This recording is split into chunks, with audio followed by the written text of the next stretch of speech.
Oh, yeah, baby. A glorious NFL Sunday. It was for the fam.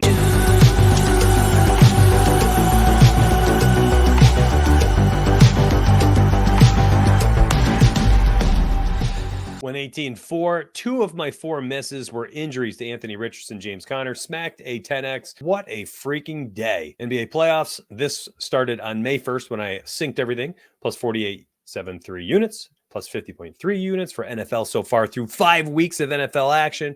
MLB, of course, went really well. It's been a tremendous 4 months since May 1st when I locked in all 10 books. And there they are, every single sports book publicly synced. The W's everywhere. This is all inside my Dub Club, posting all my picks every day, like these ones. Isaiah Pacheco, over 0.5 touchdowns. I expect him to score in Thursday Night Football. The Chiefs have a 30.5 point implied team total. They are minus 550 money line. That's the best line I could find on DK. And they're 10.5 point home favorites. You get a really good game script for a running back, potentially missing their best red zone option, Travis Kelce, or at the very least, maybe limited. Maybe in the second half he sits if they're up by 2-3 scores later in the game. Then they start pounding the rock. So I think Isaiah's got a chance to score for his fourth game in a row. Give me the over. Now, if Travis Kelce does play, I think he's a great play. Currently, best odds I could find were minus 130, juiced beyond that every single other book. So, yeah, the odds say this is a pretty high implied probability it's going to hit. We got fixed pricing here on PrizePicks. That's a gimme. So give me the over for now. If he ends up sitting, oh well. If he ends up playing limited, that's a tough one. So it's going to come down to how risk adverse are you? Do you want to play a guy here who could potentially be limited in the game? It's up to you. Do what you want with that information. If he's active, you can wait until probably Thursday to get a better read. And then if this line's still there, grab it then. For me, I'm waiting as well. Took two of the tacos today, and I did two different plays inside this game and one for NFL Sunday as well, actually, which I will show you. And the Travis Kelce pick didn't make it. I'm waiting for news. No reason to invest in something like this if I don't have to force it. I could always play it on sportsbooks later if I choose to. What's up, my friends? Thank you very much for supporting the YouTube channel. It's you and me versus the books here.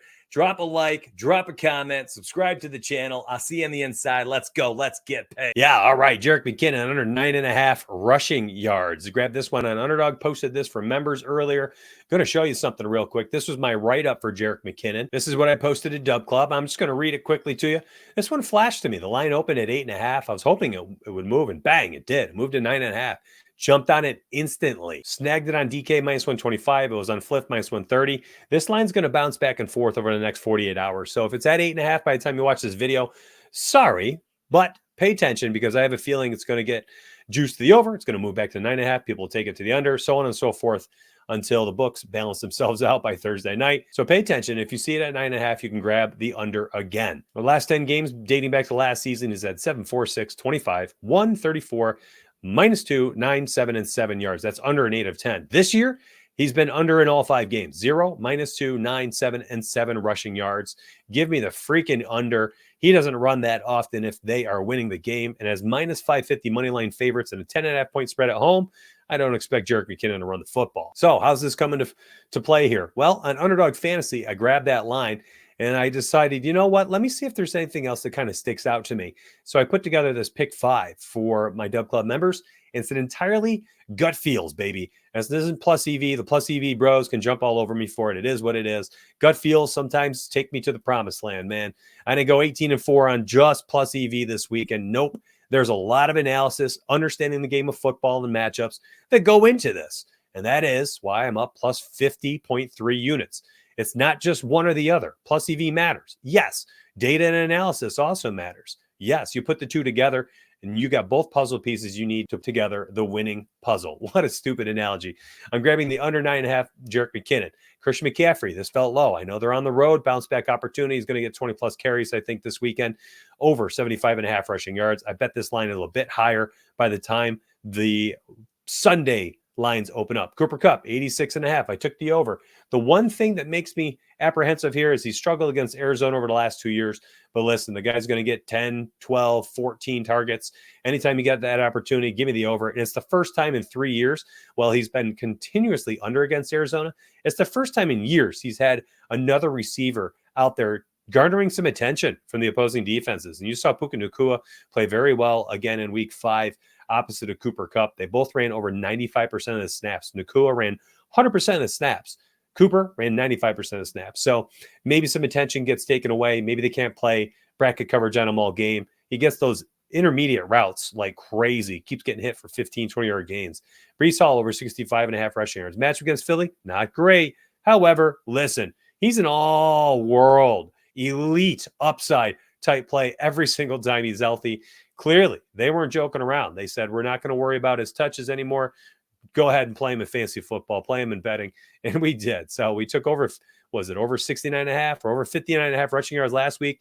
Easily hit the over. 65.5 feels low. I grabbed that there. Stefon Diggs over 86.5 receiving yards was the other one. That one felt low too. Listen, Bills played against the Jags in a bad game at London. They are home. They're home here in week 6. So now you get Stefon Diggs against the traveling, miserable New York Giants into Buffalo after Buffalo had a tough loss. And by the way, Stefon Diggs continues to smash over 100+ yards. I'm going to be taking the over 86.5 here on Underdog. I took the over 84.5, 2 yards less, 2 yards fewer on PrizePicks, and I paired that with the Isaiah Pacheco over 52.5 rushing yard as a PrizePicks taco parlay. You guys take that if you'd like. And then on Sportsbooks, when this line opens up, I'm grabbing whatever the over is, and then I'm also laddering 100+ receiving yards for Stefon Diggs. We did that this past week, and it was glorious, plus 162 W. Hopefully you end up being one of my members here, and this handsome man who reads you why it's worth signing up. And maybe you decide, you know what, I believe him. I'm going to join up. Get access to 12+ cappers. NHL picks are out tonight. It's exciting to see those back, so hopefully I see you in Discord. Have a good day, my friends. What up, my friends? Do you want access to a dozen+ cappers, an odds finder tool, and a parlay builder tool for less than $20? Well, you can have it using promo code STREAM, STREAM. I'll see you on the inside, my friends. Let's get paid.